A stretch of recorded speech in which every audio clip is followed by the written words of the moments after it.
শীত বাড়ার সাথে সাথে চট্টগ্রামে বেড়েছে ঠান্ডাজনিত রোগ। এতে সবচেয়ে বেশি আক্রান্ত হচ্ছে শিশুরা। এ নিয়ে আরও জানাতে চট্টগ্রাম মেডিকেল কলেজ হাসপাতাল থেকে যুক্ত হয়েছেন কাজী মাহফুজ। মাহফুজ, হাসপাতালে কি পরিমাণে রোগী ভর্তি রয়েছে জানাবেন এবং চিকিৎসা পেতে তাদের কোনো ভোগান্তি রয়েছে কিনা? মুক্তি ঠিকই বলেছেন, শীত বাড়ার সাথে সাথে চট্টগ্রামের ঠান্ডাজনিত যে রোগ তার প্রকোপটাও বাড়তে শুরু করেছে। বিশেষ করে গ্রামীণ পর্যায়ে কিন্তু আমরা দেখতে পাচ্ছি শীতের প্রকোপটা শহরের চাইতে খানিকটা বেশি। এতে করে শিশুরা বেশি আক্রান্ত হচ্ছেন ঠান্ডাজনিত রোগে। এর মধ্যে আমরা দেখতে পাচ্ছি নিউমোনিয়া, শ্বাসকষ্ট এবং ডায়রিয়াতে আক্রান্ত হয়ে চট্টগ্রাম মেডিকেল কলেজ হাসপাতালে ভর্তি হয়েছেন অনেক রোগী। স্বাভাবিক সময়ে চট্টগ্রাম মেডিকেল কলেজ হাসপাতালে শিশু ওয়ার্ডে যে পরিমাণ রোগী থাকে তার চেয়ে কয়েক গুণ বেশি গত কিছুদিন ধরে ভর্তি রয়েছে। আমরা সেই দৃশ্যগুলো দেখতে পাচ্ছি। এখানে যারা চিকিৎসক আছেন তারা বলছেন যে স্বাভাবিক সময়ের চাইতে রোগীর সংখ্যাটা বেড়েছে চট্টগ্রাম মেডিকেল কলেজ হাসপাতালে। তবে তারা যারাই এখানে ভর্তি হচ্ছেন সবাইকে তাদের চিকিৎসা নিশ্চিত করছেন। যদিও এখানে যে শয্যার সংখ্যা রয়েছে তার চাইতে 2-1 গুণ বেশি রোগী কিন্তু প্রতিনিয়ত ভর্তি হচ্ছে। সেই ক্ষেত্রে আমরা জানতে চেয়েছিলাম যে আসলে সেবা দিতে কোনো সমস্যা হচ্ছে কিনা। তারা বলছেন সেবা দিতে তেমন সমস্যা হচ্ছে না, যারাই ভর্তি হচ্ছেন তাদেরকে তারা সেবা দিচ্ছেন। পাশাপাশি তারা এই পরামর্শ দিচ্ছেন যে ঠান্ডাজনিত কারণে বিশেষ করে শীতকালে যে রোগগুলো বাড়ে সেক্ষেত্রে অভিভাবকরা তেমন বেশি সচেতন থাকেন না।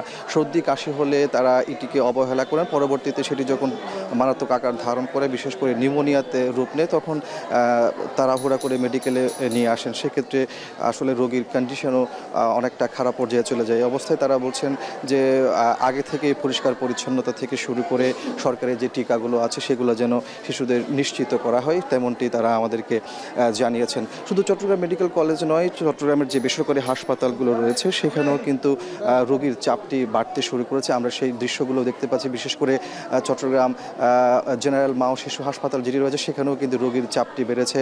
এছাড়া নগরীতে অন্যান্য যে বেসরকারি হাসপাতাল আছে সেখানেও বিশেষ করে শিশুরা আক্রান্ত হয়ে ভর্তি হচ্ছেন এবং তাদেরকে অবশ্যই চিকিৎসা সেবা দেওয়ার ক্ষেত্রে তেমন বেশি হিমশিম খেতে হচ্ছে না, এমনটি বলছেন বেসরকারি হাসপাতালে যারা আছেন তারাও। তেমনিভাবে সরকারি হাসপাতালের চিকিৎসকরাও তারা সর্বোচ্চ সেবা দেওয়ার চেষ্টা করছেন, এমনটি আমরা এখানে এসে দেখতে পাচ্ছি। তো এ ছিল আমার কাছে চট্টগ্রাম মেডিকেল কলেজ হাসপাতালে থেকে ঠান্ডাজনিত যে রোগগুলো বিশেষ করে শিশুরা আক্রান্ত হচ্ছেন তার সবশেষ তথ্য। সহকর্মী কাজী মাহফুজ যুক্ত ছিলেন চট্টগ্রাম মেডিকেল কলেজ হাসপাতাল থেকে। রোগ এতে সবচেয়ে বেশি আক্রান্ত হচ্ছেন শিশু ও বৃদ্ধরা। এ নিয়ে আরও জানাতে ময়মনসিংহ মেডিকেল কলেজ হাসপাতাল থেকে ইমতিয়াজ আহমেদ এবং সিরাজগঞ্জের মনসুর আলী মেডিকেল কলেজ হাসপাতাল থেকে যুক্ত হচ্ছেন সহকর্মী রিফাত রহমান। শুরুতেই যাব ময়মনসিংহে। ইমতিয়াজ, জানাবেন ময়মনসিংহ মেডিকেলে রোগীদের চাপ কেমন দেখছেন? সেবা পেতে কোনো ধরনের ভোগান্তি পোহাতে হচ্ছে কিনা? শাফিন, যতই দিন যাচ্ছে ততই কিন্তু শীতের তীব্রতা ময়মনসিংহে বাড়ছে এবং তার কারণে কিন্তু শীতজনিত যে রোগগুলো সর্দি জ্বর ঠান্ডা এবং পাশাপাশি নিউমোনিয়ার প্রকোপ বাড়ছে, ডায়রিয়ার প্রকোপও কিন্তু বাড়ছে। এবং ময়মনসিংহ মেডিকেল কলেজ হাসপাতালে আমরা রয়েছি শিশু বিভাগে, সেখানে কিন্তু আমরা দেখতে পাচ্ছি যে এক শয্যা সংকট তো রয়েছে, পাশাপাশি কিন্তু তীব্র রোগীর চাপ আমরা দেখতে পাচ্ছি। এবং এবার ডাক্তাররা যেটা আশঙ্কা করছেন এবং যেটা তারা বলছেন যে নিউমোনিয়ার যে ধরন সেটি কিন্তু বদলেছে। প্রথমত শিশুদের প্রথমে স্বাভাবিক ঠান্ডা কাশি থাকে, তখন কিন্তু তাদেরকে ঠান্ডা কাশির যে ওষুধ সেগুলো তারা পরিবারের খাওয়ানো হয়। ঠিক 3-4 দিন পরে সেগুলো কিন্তু তীব্র আকার ধারণ করে এবং সেই মুহূর্তে মুমূর্ষ অবস্থায় শিশুদেরকে যখন হাসপাতালে আনা হয় তখন তাদেরকে চিকিৎসা করাটা কিন্তু খুব বেগ পেতে হয় ডাক্তারদেরকে। এবং তারা যেটা বলছেন যে মূলত এই সময়তে শিশুদেরকে বিশেষভাবে যত্ন নিতে হবে। বাইরে যেমন রোগীর চাপ রয়েছে ঠিক তেমনি দেখছি যে শয্যা সংকটের কারণে কিন্তু মেঝেতে বিছানা পেতে কিন্তু রোগীর সেবা সুস্থতার জন্য কিন্তু অপেক্ষা করছেন কখন তার শিশুটি, এই পরিবারের শিশুটি সুস্থ হয়ে বাড়ি ফিরবে সেই অপেক্ষায় কিন্তু প্রহর গুনছেন স্বজনরা। আমরা দেখতে পাচ্ছি যে প্রচুর রোগীর চাপ এবং বিভিন্ন ময়মনসিংহের জেলার জামালপুর, শেরপুর, নেত্রকোনা, কিশোরগঞ্জ সহ বিভাগের প্রত্যেকটি জেলা থেকে প্রতিদিনই কিন্তু এই ঠান্ডাজনিত রোগ নিয়ে কিন্তু রোগীর আসছে।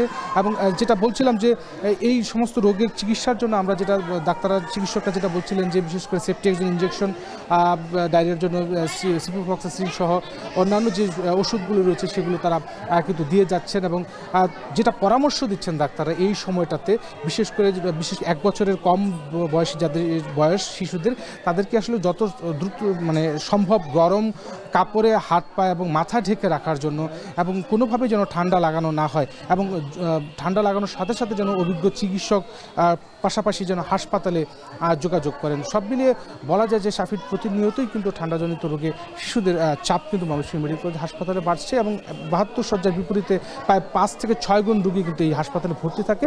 এখন পর্যন্ত কোনো ওষুধপত্র সংকট কিন্তু নেই, তারপরেও কিন্তু চিকিৎসা সেবা দিতে অনেকটাই হিমশিম খেতে হচ্ছে ডাক্তার এবং নার্সদের। সব মিলিয়ে এই ছিল শাফির ময়মনসিংহ মেডিকেল কলেজ হাসপাতাল থেকে ঠান্ডাজনিত রোগের সর্বশেষ খবর আমার কাছে। সিরাজগঞ্জের পরিস্থিতি জানবো। রিফাত জানাবেন সিরাজগঞ্জের ঠান্ডাজনিত রোগের সবশেষ কি অবস্থা?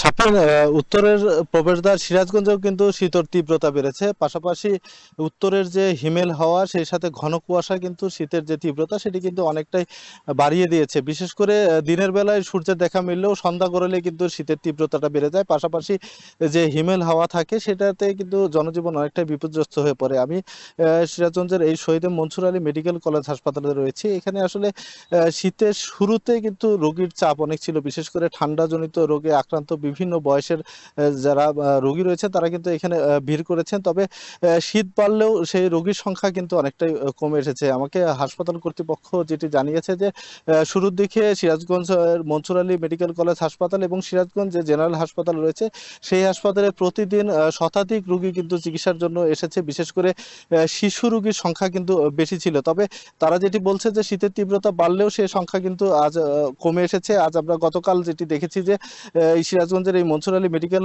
হাসপাতালে কিন্তু প্রায় 25 থেকে 30টি শিশু কিন্তু এই ঠান্ডা নিউমোনিয়া রোগে আক্রান্ত হয়ে ভর্তি হয়েছে। এছাড়াও কিন্তু ঠান্ডা রোগীর প্রকোপ কমলেও কিন্তু যারা ডায়রিয়া আক্রান্ত হয়েছে শিশুরা সেই সংখ্যা কিন্তু বেশি রয়েছে। আমাকে চিকিৎসকরা যেটি বলেছেন যে ঠান্ডার রোগীর সংখ্যা কমলেও ডায়রিয়া রোগে আক্রান্ত শিশুর সংখ্যা অনেকটাই বেড়েছে। গতকাল থেকে কিন্তু প্রায় 20 থেকে 25টি শিশু এই হাসপাতালে চিকিৎসার জন্য ভর্তি হয়েছে। এছাড়া বিভাগেও কিন্তু এই ঠান্ডাজনিত রোগীর সংখ্যা বেড়েছে।